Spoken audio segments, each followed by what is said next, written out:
امریکہ نے کویت پر ایران کے حالیہ ڈرون اور میزائل حملوں کی شدید مذمت کی ہے۔ واشنگٹن میں امریکی وزیر خارجہ اور کویتی ہم منصب جرا جابل الاحمد کے درمیان ملاقات ہوئی ہے۔ اس موقع پر مارکو روبیو نے خلیجی ممالک کی سلامتی اور دفاع کے لیے اپنے غیر متزلزل عزم کا اظہار کیا ہے۔ امریکی محکمہ خارجہ کے اعلامیے کے مطابق وزیر خارجہ مارکو روبیو نے واضح کیا ہے کہ امریکہ کویت کی خود مختاری پر آنچ نہیں آنے دے گا۔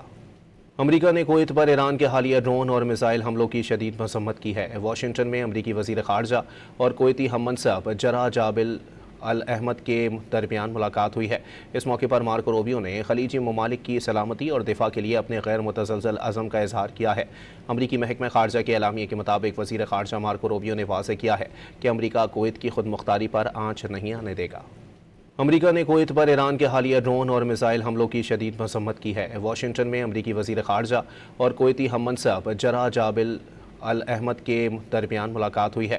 اس موقع پر مارکو روبیو نے خلیجی ممالک کی سلامتی اور دفاع کے لیے اپنے غیر متزلزل عزم کا اظہار کیا ہے۔